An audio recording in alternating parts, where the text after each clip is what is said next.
Torcedor do Flamengo, preste muita atenção no que eu vou dizer agora, porque essa informação pode mudar completamente a forma como você enxerga os bastidores do clube. Mas antes de revelar essa bomba que está circulando dentro do ninho do urubu, eu preciso que você se inscreva aqui no canal Bastidores do Mengão Notícias, ative o sininho das notificações e já deixe a sua opinião nos comentários. Isso é fundamental para que você não perca nenhuma atualização dessa investigação que pode, acredite, estremecer as estruturas da Gávea. E a pergunta que ecoa entre dirigentes, conselheiros e até jogadores é a seguinte: afinal, o Flamengo está escondendo algo por trás do balanço oficial da última janela de transferências? Pois é, meus amigos. A janela do meio do ano fechou, os números oficiais foram divulgados, mas a forma como tudo aconteceu levanta dúvidas, suspeitas e principalmente gera um suspense que até agora não foi esclarecido. Só que a nossa apuração exclusiva vai muito além do que saiu nos jornais. O que se sabe é o seguinte: o Flamengo arrecadou mais do que gastou em 2025. As saídas de Gerson, Wesley, Fabrício Bruno, Matheus Gonçalves, Charles Alcaraz, Schola e até mesmo o empréstimo de Lohan renderam nada menos que 518 milhões e 400 mil reais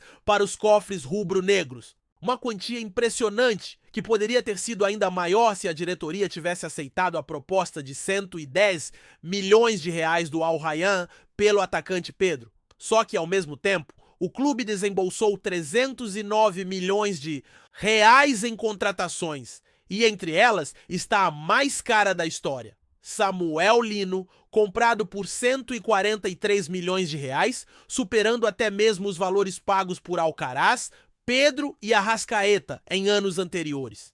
Além de Lino, chegaram também Jorge Carrascal, Emerson Royal, Juninho e 3 reforços de peso sem custos de transferência: Danilo, Jorginho e o espanhol Saúl Ñíguez. No papel, a matemática é clara: o Flamengo arrecadou mais do que gastou. Porém, a grande questão é: por que, mesmo com tanto dinheiro entrando, a diretoria estaria agindo como se precisasse desesperadamente cortar gastos e vender ativos importantes? É aqui que entra a nossa apuração. Pessoas ligadas ao departamento financeiro do clube afirmam que parte desse valor arrecadado já estaria comprometido com dívidas internas, premiações atrasadas e ajustes em contratos antigos que não vieram a público. Em outras palavras, o Flamengo pode até ter anunciado lucros recordes em balanço oficial, mas nos bastidores a situação é muito mais delicada do que parece. E não para por aí.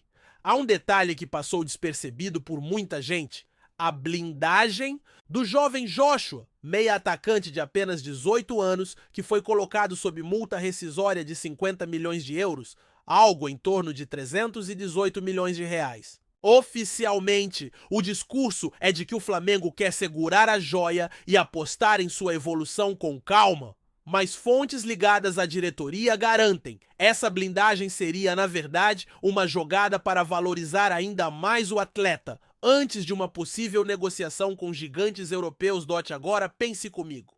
Por que um clube que diz estar tranquilo financeiramente sentiria a necessidade de proteger com unhas e dentes uma promessa da base, ao mesmo tempo em que vende titulares consolidados como Wesley e Gerson? Não parece contraditório? E é aqui que a bomba explode. Existe um temor crescente dentro da Gávea de que, caso o Flamengo não conquiste títulos de peso nesta temporada, principalmente o Mundial que se aproxima, a pressão por novas vendas milionárias aumente de forma insustentável.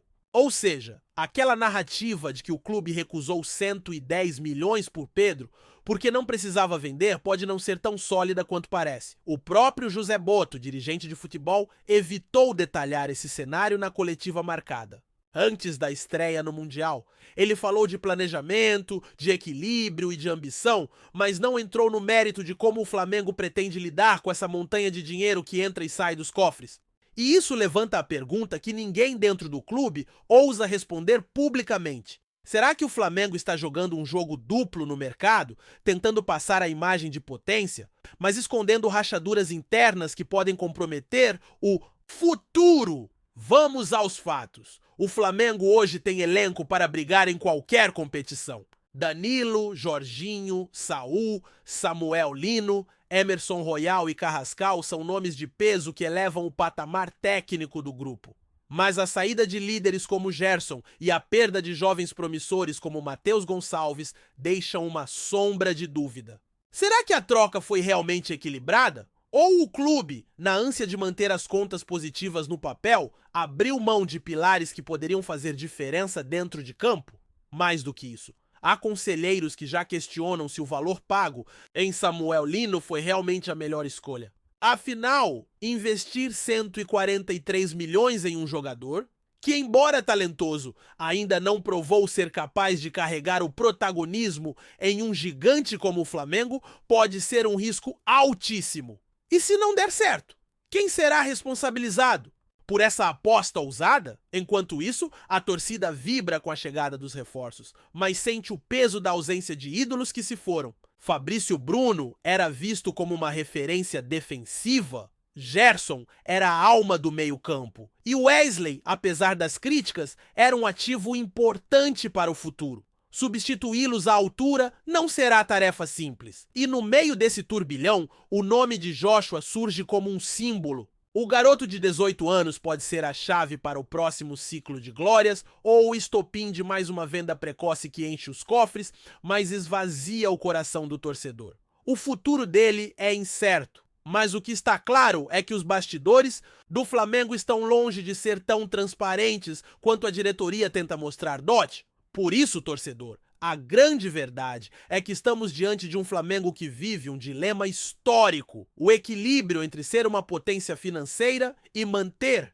a identidade vencedora dentro de campo. E as decisões tomadas agora, em 2025, vão ditar o rumo do clube não apenas nesta temporada, mas pelos próximos anos. A pergunta que não quer calar é: você acredita que a diretoria está realmente sendo transparente com a nação rubro-negra? Ou estamos diante de uma encenação calculada, onde números são mostrados para impressionar, mas a realidade por trás deles é bem mais sombria? Deixe a sua opinião nos comentários, porque a sua voz é fundamental nesse debate. E claro, inscreva-se agora mesmo no canal Bastidores do Mengão Notícias. Ative as notificações e acompanhe cada detalhe dessa novela rubro-negra. O que revelamos aqui é só o começo. O que está por vir pode ser ainda mais explosivo. E lembre-se, quem está inscrito aqui sabe primeiro.